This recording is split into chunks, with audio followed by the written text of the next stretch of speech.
Bismillahirrahmanirrahim. Oke. Sudah nih? Sudah.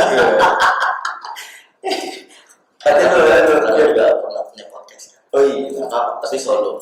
Iya solo. Apa maksud saya? Cuma gue supaya kita lepas aja. Potensi berbaik itu ketika ngomongnya lepas. Kalau ngomongnya santai nanti kitanya apa? Nggak dapat feel-nya gitu. Bismillah. Ya oke. Assalamualaikum warahmatullahi wabarakatuh. Alhamdulillah ya, kita masih diberi kesempatan sehat, nikmat kesehatan, nikmat iman, banyak nikmat yang tanpa kita sadarin kita terima gitu, maksudnya ya kan? Kita berdoakan semoga sahabat-sahabat saudara-saudara kita yang masih dalam keadaan sakit disembuhkan, mau bayi segera diangkat dari muka bumi dan kita dimudahkan dalam segala hal. Kita ketemu nih lagi ya dalam podcastnya Pangeran, lama tertunda. Akhirnya bisa mulai lagi gitu. Nah, alhamdulillah hari ini kita bertemu dengan Mas Ageng. Manggilnya Kak Ageng aja ya. Mas Ageng aja. Mas Ageng terlalu muda kayaknya. Mas Ageng. Oh iya, Mas Ageng. Kita di sini bahasnya santai sebenarnya. Semoga apa yang disampaikan nanti di sini bisa menginspirasi sahabat semua dimanapun berada. Tadi ambil yang baiknya saja, yang jeleknya dibuang. Semoga bisa memotivasi kita semua. Oke, silakan ya. Untuk pertama, perkenalkan diri dulu. Assalamualaikum warahmatullahi wabarakatuh. Waalaikumsalam.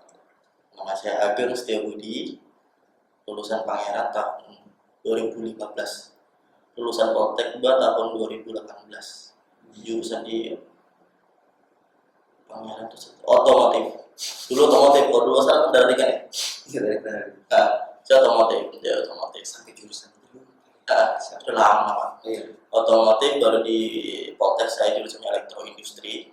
Fokusnya di PLC sama robotik. PLC sama robotik. Ya. PLC itu bukan listrik. Pakai panel dia panel kontrol, kontrol sistem. Pintar gitu. Amin. Insyaallah. Oke. Kita di sini manggil Mas Ageng ini sebenarnya untuk berbagi ke teman-teman sahabat semua. Bukan termasuk menggurui maksudnya. Terkadang di luar sana itu begitu banyak contoh-contoh yang negatif, maksud saya.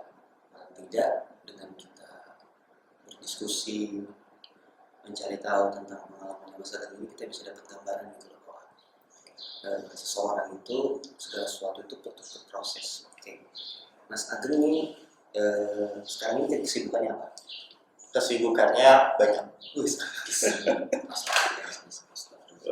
Maksudnya gini, kesibukan kita ketika kerja sama kesibukan ketika off. Kerja dan berarti Mas Ageng sudah kerja ini. Alhamdulillah. Oke, kalau bisa diterangkan kerjanya di mana? Alhamdulillah kerjanya di tempat yang saya cita-citakan di masa kuliah, di offshore, di Deepwater WCMO Chevron, Bangka, Operation and Maintenance di Selat Makassar, di tengah laut di antara Pulau Kalimantan dan Sulawesi. Oke, mungkin bisa diterjemahkan sederhana ke offshore itu apa?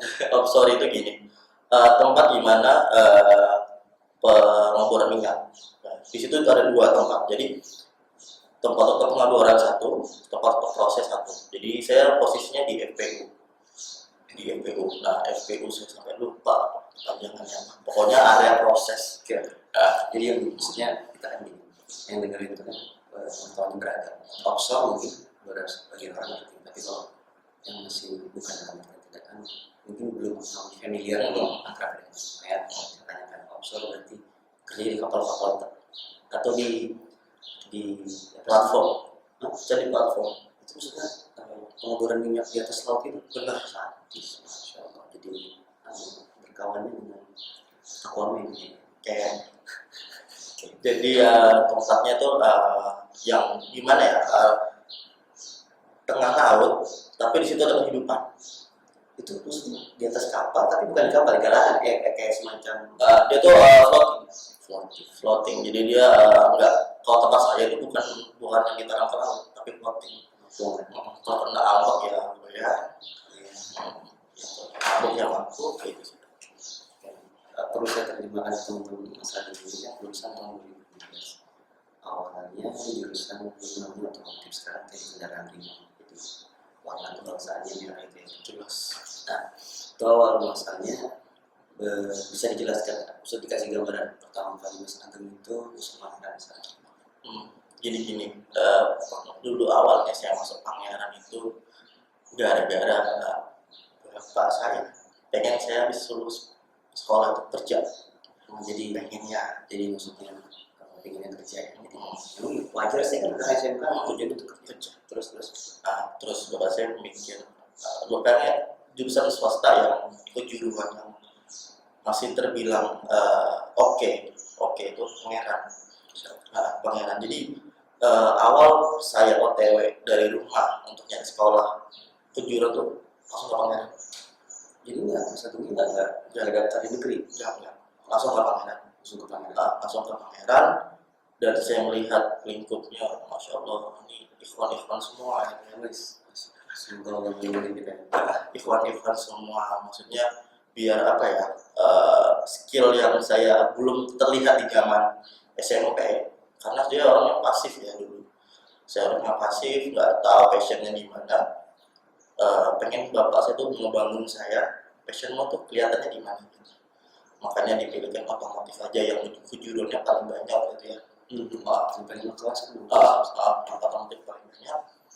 Alhamdulillah masuk di otomotif dengan teman-teman baru, ada teman-teman lama di lingkungan rumah juga, teman baru lagi, bahkan sampai benar-benar yang saya ngebangun yang namanya seperti kayak lingkup baru, kita harus beradaptasi.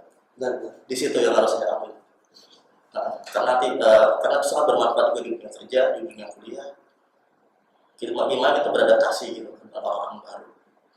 Tapi kalau lihat, kan saya 2015 juga di Pangeran saya lihat kayak lihat Mas Tegang ini kan dia ketawa bukan saya, saya hanya menerjemahkan tertawanya beliau saja. Nah, beliau anak muda gitu kan, wis apa adanya, ya, tampil bersahaja gitu dengan motivasi yang udah, saya sekedar sekolah, saya sebenarnya kerja gitu. Terus Mas Agung itu ceritanya mau pengen kerja. Awalnya kerjanya pengennya di mana?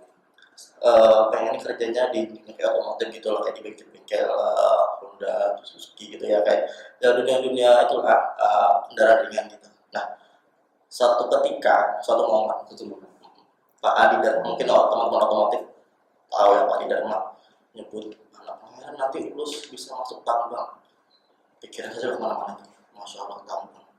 Langsung saya browsing, zaman dulu kan kita nggak punya Android ya, mainnya ke warnet. Dunia tambang itu gimana sih? Ya habis itu saya melihat, masya Allah, tempatnya tuh ya benar-benar laki banget gitu. Laki banget sih. Maksudnya tempatnya dengan kendaraan yang besar, HD, unit-unit besar, terus ada unit-unit untuk drilling, untuk barannya. Saya melihat itu semua, harus kebayangin. Lulus SMK, aku harus kerja di tambang. Oh gitu. Jadi pertama, Mas Pangeran pengennya kerja aja, belum ada gambaran. Ternyata pas sekolah ada motivasi salah satu guru Pak Dharma tadi, kerja di tambang, akan cari tahu lebih lanjut tentang gimana dunia tambang itu. Terus habis itu sudah target ke dunia tambang, terus yang melakukan persiapan apa aja? Kuliah dulu. Oh, kuliah dulu. Oh, kuliah. Kenapa, Bik? Terus gimana ceritanya kalau misalkan memang mau bikin kuliah? Awalnya kan pengen kerja. Terus melihat gini, bolehlah kita cita-cita untuk kerja dulu ya. Tapi melihat upgrade-nya dunia industri sekarang kan berbeda. Setiap tahun pasti pengennya dunia kerja itu pengennya tuh sumber daya manusianya, SDM-nya yang punya kualitas yang, bukan kualitas yang maksudnya grade yang lebih lagi. Habis itu Pak Imam, caranya saya buat kuliah. Pertamanya dari situ, dan terus saya minta izin sama orang tua, gimana kalau kuliah? Tanpa ibu bilang gimana, ibu bilang, yaudah, yuk kuliah. Kan gini, kalau saya lihat ini perlu teman-teman tahu sebenarnya. Di luar sana itu banyak anak-anak dengan keterbatasan sumber daya, dari keluarga biasa saja, bahkan cenderung kurang mampu.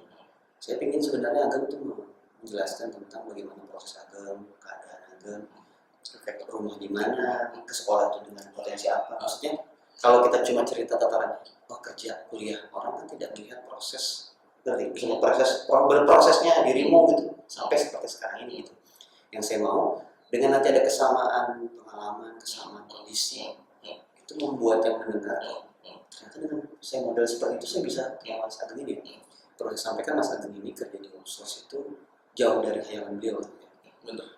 Nggak pernah itu beyond expectation, jauh banget beliau nggak pernah merasakan kalau bakal terjadi seperti itu. Saya nggak percaya gitu Pak dengan apa yang saya tempuh.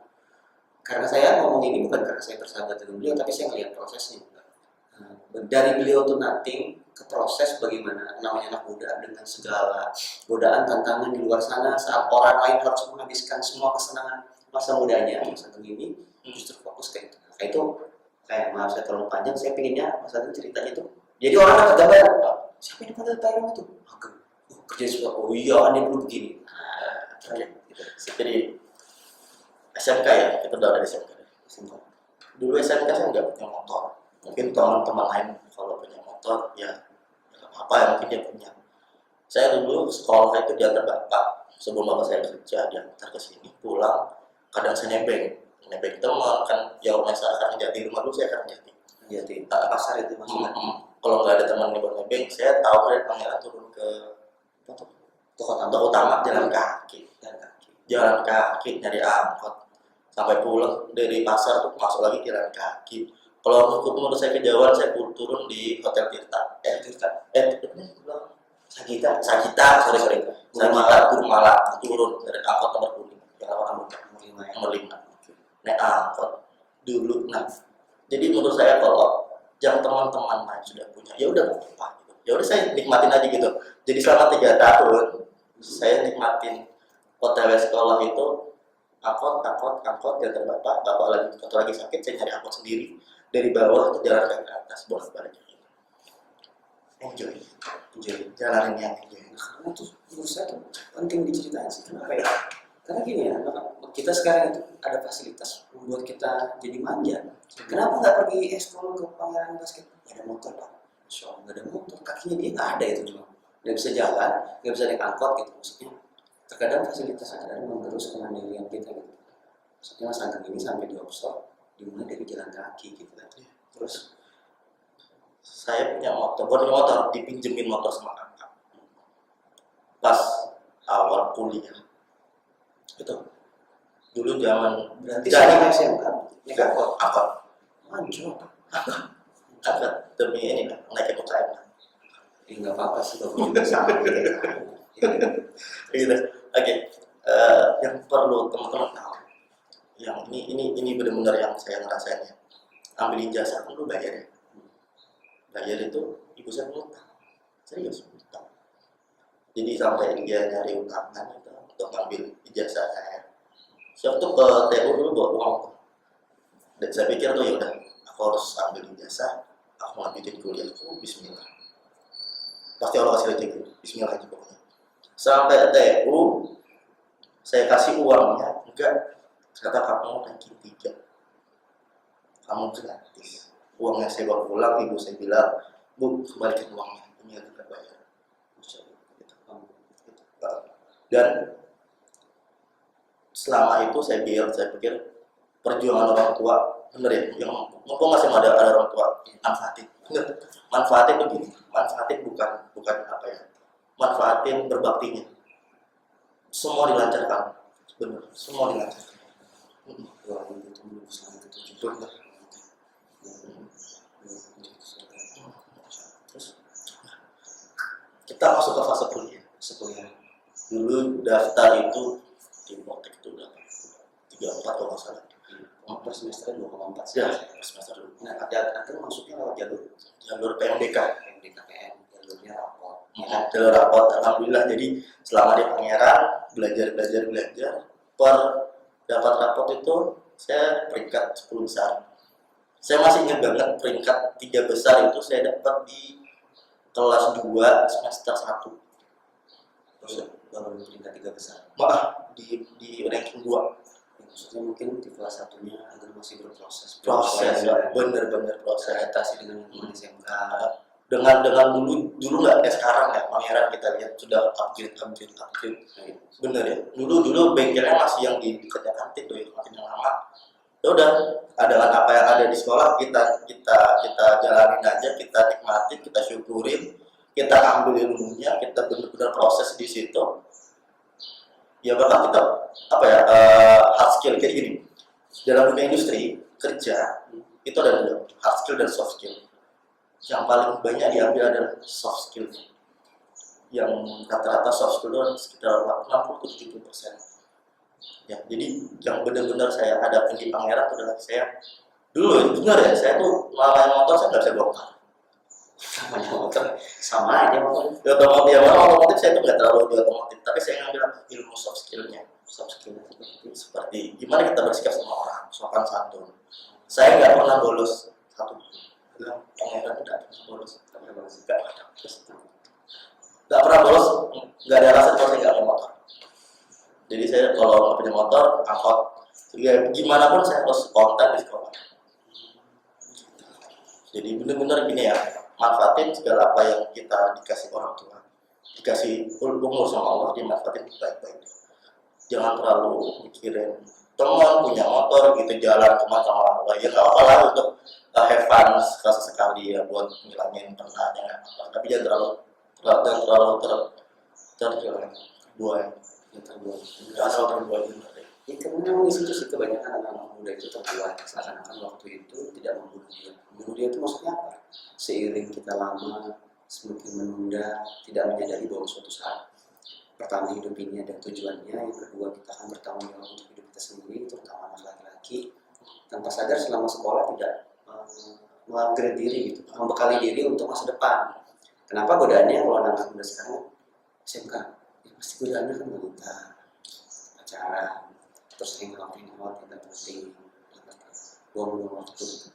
Makanya salah satunya menurut saya Mas Adel ini salah satu contoh ya.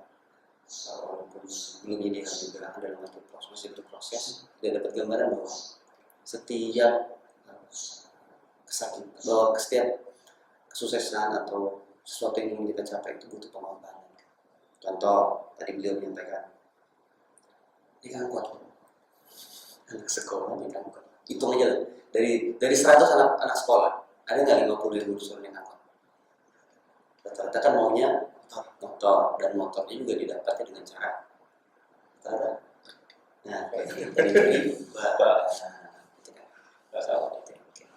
terus itu proses di kuliah. Terus habis di kuliah itu Mas Agung kan setahu saya, maaf ya, saya ngomong jadi nggak enak, ibu Mas Agung penjahit ya, Sampai sekarang loh. penjahit itu penjahit di Karaneti itu dulu nyewa tempat kayak ya, nyewa tempat itu pasar masuk, ibu itu sudah rutin kan. Bapak saya kuliah. Nah, Bapak saya kuliah.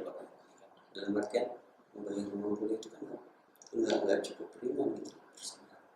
Makanya saya karena saya lihat kalau ageng saya jadi ketemu sama saya itu dia bawa motor yang luar biasa itu maksudnya. Nah, itu bisa diceritain nggak? Oke. Suka dukanya di kuliah itu gimana? Oke, ini soal motor lagi. Jadi gini, saya berangkat kuliah, motor tuh minjem punya kakak. Dulu sebuah merek PJZR, PJZR merah. Itu tuh keluaran tahun 2009. Zaman saya SMP itu motor sudah ada. Bapak berapa lama sudah tuh motor 3 tahun, 4 tahun. Itu motor saya pakai. Motornya kuliah ada bocor, rantai putus. Nah, namanya kita otomotif dulu, mana bocor kan harus nggak ada di sendiri. Kita dorong tuh sampai tertambal kan itu kuliah itu sempat tertunda, maksudnya tertunda jam kuliah itu tertunda. Jadi saya sampai bilang sama ibu, bu motornya kok bocor terus ya, nggak apa-apa bocorin tambal ya udah. Habis itu nggak ada ngomong apa lagi. Ya udah kalau bocor tambal udah dari 3 tahun masa kuliah bocor tambal udah sampai 3 tahun saya pakai motor itu kemana-mana. Berarti baru bawa motor tuh itu baru kuliah. Baru kuliah, proses kuliah. Naik angkot. Naik angkot, terus Alhamdulillah nggak pernah bolos. nggak pernah bolos teman kuliah, nggak pernah bolos. Langsung. Terus itu nggak pacaran. Ya kenalnya kita di dunia. Maaf ya, di Pangeran itu kan akhwatnya kan jarang ya. Setiap bisa. Jarang banget. Zaman saya sampai jarang banget. Setelah kita masuk di dunia kuliah, masya Allah, semua rata-rata. Jadi gimana ya? ya one shock gitu. shock lah. Jadi zaman jangan di pangeran kita ini berlingkup dengan ikhwan-ikhwan laki-laki, baru kita masuk di dunia kuliah ada wanitanya. Jadi euforia kita untuk kuliah itu ada. Ya nggak apa-apa lah jadi salah satu untuk kita pengen kuliah ya. Ya pengen memperbanyak relasi gitu satu. Memperbanyak relasi karena kita hidup itu kan manusia sosial ya. Kita bakal bertemu dengan orang-orang baru, dengan lingkup baru yang dimana kita harus beradaptasi dengan hal tersebut. Apalagi di dunia kuliah itu nggak kayak di SMA. Benar deh. Kalau menurut saya enak banget. Tapi ini bukan paksaan ya teman-teman harus kuliah. Maksudnya saya cuma ngasih gambaran aja. Karena orang kan punya pertimbangan memilih sendiri dengan kesadaran dan Mas Agung tadi alasannya kenapa pengen kuliah, karena lihat dunia industri selalu di-upgrade dan dulu boleh misalnya penerima hanya lulusan SMK, boleh ke depannya kita lihat hampir semua orang bekerja sekarang 5, 3 ada peluang 3. Dan itu kan saya pernah nanya dulu Mas Agung ini sempat kerja dulu di Sangatta ya di tambang punyanya Kotem Primakol KPC. Maksudnya pernah akhirnya kan cita-cita SMK-nya teraktualisasi. Tapi begitu masuk tambang bagaimana perasaan? Masya Allah, jadi gini, awal saya masuk di dunia tambang itu setelah saya wisuda di Oktober 2018. Baru saya masuk dunia tambang itu di November tanggal 15. Berarti hanya selang sebulan dari wisuda ya? Selang sebulan dari wisuda. Tapi jangan sampai teman-teman berpikiran bahwa kan ada orang berat, enggak. Terus saya masuk tambang nggak ada orang dalam. Saya masuk tambang itu benar-benar yang ada lowongan, saya masukin lowongan. Bismillah. Di situ saya benar diproses sampai tes wawancara, habis itu tanda tangan kontrak. Nah di situ kendala, benar-benar kendala di mana kesehatan penting. Jangan sampai kita terlena dengan makanan yang ada, benar jaga kesehatan. Karena saya pernah terkendala 2 minggu harus ditahan dulu penerimaan kerjanya karena masalah kesehatan. Di situ antara hablumillah sama hablumullah kita diatur. Doa, usaha ikhtiar dulu. Akhirnya tawakal. Okay. Dan tanggal 10 November ditelepon sama perusahaan. Alhamdulillah Mas Ageng keterima. Tanggal 12 masuk kerja, tanggal 15 sampai yang berangkat ke Sangatta. Sangatta atau KPJ adalah perusahaan dengan salah satu perusahaan nomor 1 produksi terbesar di Indonesia. Dan saya nggak kepikiran kalau saya bakal masuk di dunia tambang yang langsung terbesar di situ. Dan ini istilahnya excited ya, bangga ya, kaget. Maksudnya apa yang saya inginkan di masa SMK tertunda dulu nih, kuliah dulu kan, kata Allah. Kamu kuliah dulu, proses dulu, belajar dulu, kembangin diri dulu, potensi diri kamu keluarin. Entah itu potensi hard skill kamu untuk kerja atau soft skill kamu untuk berhadapan dengan orang, itu harus ditempa dulu. Benar. Kalau menurut saya di SMK kita diajarkan untuk hard skill, tapi di dunia kuliah soft skill kita ditempa. Benar. Tapi kan misalnya di dunia kuliah kan sebenarnya masa dulu kan lumpanya kan tidak hanya di kelas, pasti ada ikut komunitas organisasi. Selama di kuliah itu organisasi apa yang bisa diikuti?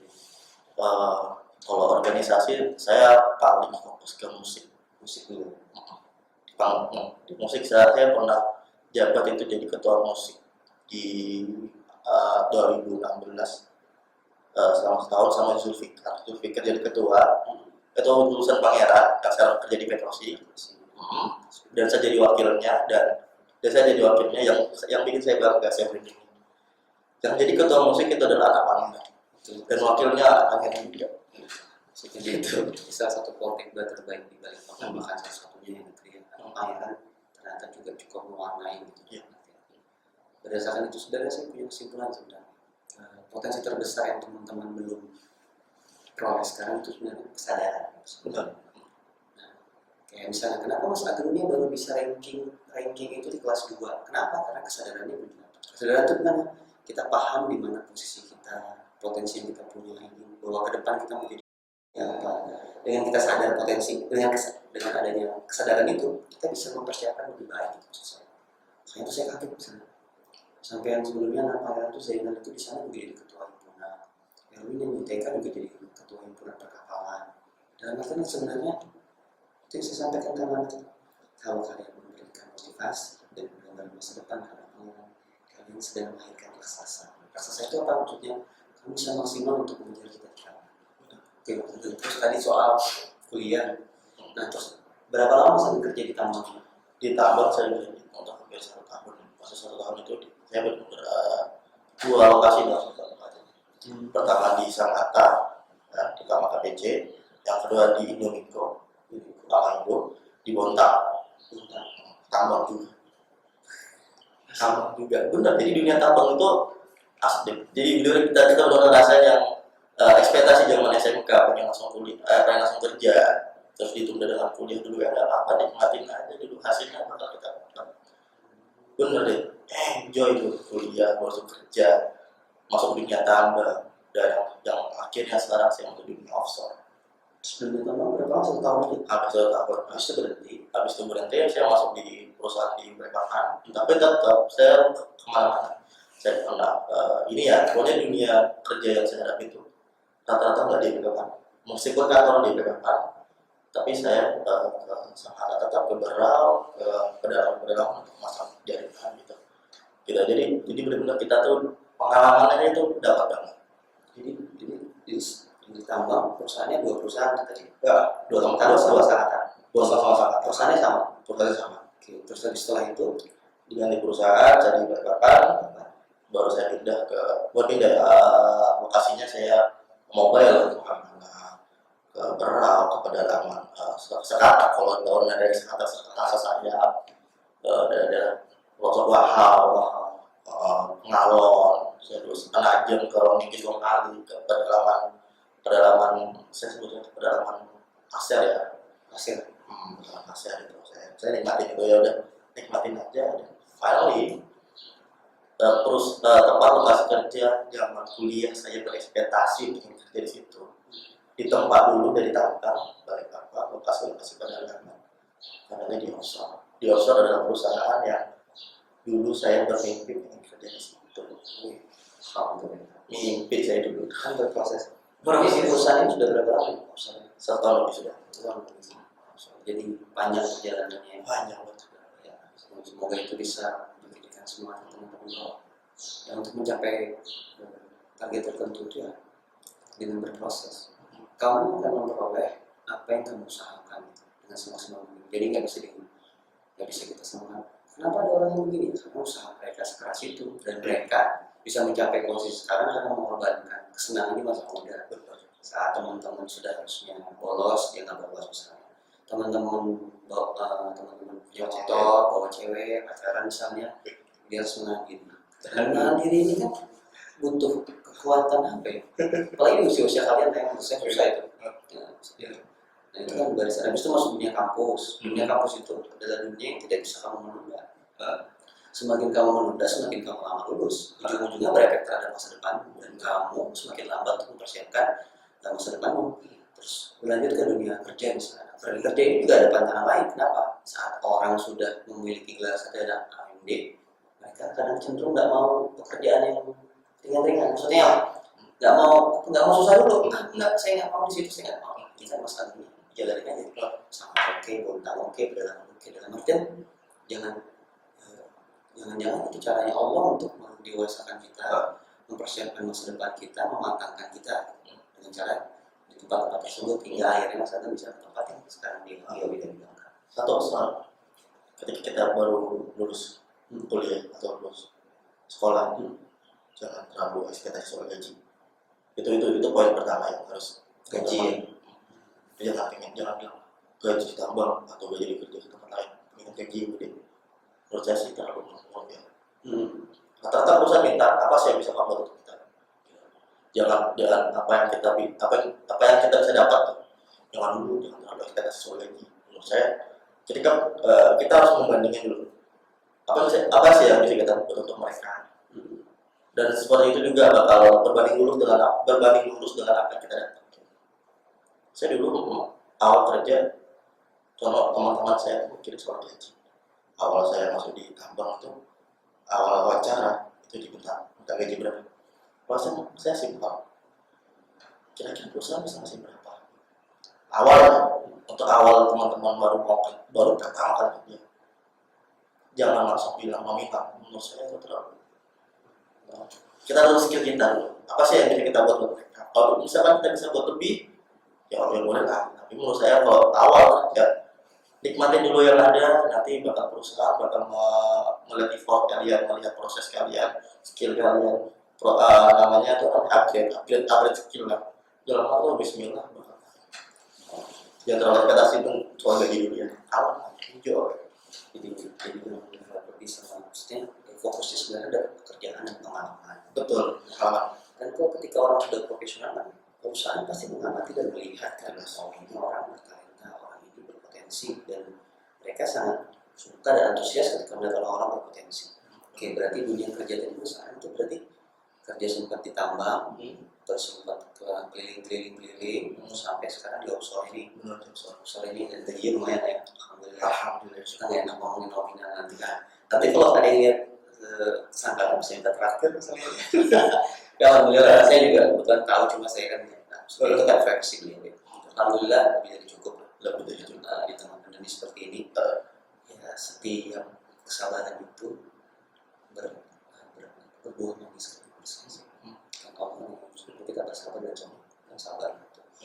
Terus saya juga tahu Mas Agung kan punya bisnis-bisnis lain di luar. Iya, alhamdulillah. Maksudnya Mas Agung ini selain bekerja, beliau juga menyadari bahwa tidak selamanya beliau bisa bergantung di dunia pekerjaan. Untuk itu beliau harus melatih diri beliau berkaitan dengan bisnisnya. Oke, bisa dijelasin dari bisnis yang beliau rintis. Soal bisnis itu saya berawal dari tahun 2017 coba saya kuliah dulu. Awalnya saya lihat industri apa sih, bisnis apa sih yang lagi naik, yaitu kalau misalnya yang settle ya, maksudnya yang masih dalam skala yang aman gitu ya, itu clothing kaos. Dulu saya belajar, saya dulu nggak bisa belajar desain tuh. Sama 1 tahun atau hampir beberapa bulan saya belajar desain di software Photoshop itu. Belajar, melihat nih desain-desain apa sih yang lagi booming gitu. Saya belajar, saya buat satu, saya cetak nih, saya promosikan di sosmed. Dulu tuh nggak salah WhatsApp masih main di line. Saya promosikan ya, enggak ada. BBM saya nggak main dulu. Dulu HP saya Pak. HP saya tak Pak. Bisa sama. Saya bisa beli HP ini zaman saya kerja. Zaman kuliah saya cuma minjem. Gitu. Itu apa HP ceritanya? Iya, jadi saya promosikan dalam yang beli itu pun orang banyak. Yang itu orang Jogja, Bekasi, Jakarta, Surabaya, clothing yang Bandung. Jadi saya tuh kirim. Jadi kan kasih tahu aja namanya nanti untuk Pak ya, dikasih tahu. Binsklot. Ya maksudnya terlepas dari teman-teman biasa, saya memang harus mulai belajar berbisnis di depannya kan, karena kita tidak tahu keadaan depan itu apakah seperti yang kita berbisnis atau enggak. Paling tidak kita punya persiapan backup untuk antisipasi ketika kayak contoh pandemi ini, misalnya orang ada kerjaan harus punya backup bisnis. Selain itu clothing, saya juga punya hobi. Jadi usaha bisnis saya itu berawal dari passion atau kesukaan saya. Hobi saya jual vintage punya ide namanya Aquabins. Jadi itu saya berjualan hias yang alhamdulillah peminatnya kalau di brand tuh banyak. Dan juga baru kemarin saya ngirim ke Samarinda. Gitu, ngirim ke Samarinda. Jadi berproses ya. Proses. Jadi menurut saya sih dalam hidup kita nggak pernah terlepas dari yang namanya belajar. Mau kita mau sekarang saya masih belajar, tetap belajar. Mau sudah kerja pun masih tetap belajar untuk kehidupan. Belajar kehidupan. Nggak semua yang kita mau Allah kasih. Jadi Allah bakal kasih apa yang kita butuhkan. Jadi Allah akan memberikan apa yang kita butuhkan. Penuhi dulu kebutuhan kalian, kalau kemauan bukan bicara. Oke, dan motivasi itu jadi masa ini berproses dari SMK. SMP mana sih? SMP 22. SMP 22 baru sumber job. Dulu tuh jadi saya angkatan kedua. Angkatan kedua saya. Angkatan kedua. Gitu. Habis itu masuk Pangeran, masuk ke dunia yang cukup keras di Pangeran. Yo, Ya, itu ketemu jangan manja, kalau di Pangeran jangan manja. terlatih, di situ diarahkan untuk kuliah, kuliah melalui jalur rapor. Di kuliah juga Proses gak mudah loh, tapi nikmatnya kita rasakan ketika kita punya teman-teman baru, punya komunitas, kita bisa ngomong di depan orang. Public speak. Dulu zaman saya jadi wakil ketua musik itu ngomong ke anggota-anggota gimana sih musik itu, gimana sih dunia musik yang di kafe-kafe. Kita jadi home band. Dulu saya pernah jadi home band di Mas Pangeran ya. Dulu saya di musik juga di musik Pangeran 2 tahun, di kuliah 3 tahun, musik semua itu. Jadi terus sekarang saya lebih fokus ke berarti musiknya tinggalkan sendiri. Tadi kan saya sudah nanya soal kerjaannya, pengalaman Mas. Sekarang soal lipasnya, soal akidahnya. Oke, kan keberhasilan yang cukup panjang ini bisa diceritakan kan sebenarnya secara spiritual atau secara keagamaan. Karena kalau saya pribadi sih, kesuksesan seorang itu justru diawali dengan saat dia memperbaiki akidahnya, memperbaiki ibadahnya. Karena itu kita percaya bahwa tujuan kita diciptakan itu adalah untuk beribadah kepada Allah Subhanahu wa Ta'ala. Mungkin bisa rasakan, karena saya khawatir itu seperti ini yang kita anak muda itu. Oh, kita nggak perlu ibadah kok, tapi di luar sana kita banyak lihat orang-orang yang sukses kok. Dia nggak ibadah, dia misalnya mengabaikan ibadah dan jauh dari agama. Nah, ini paling tidak dengan saya menjelaskan, paling tidak kita bisa memberikan pandangan lain ke anak muda bahwa ada kok anak muda tetap fokus ibadah dengan berusaha keras juga bisa mencapai yang diinginkan.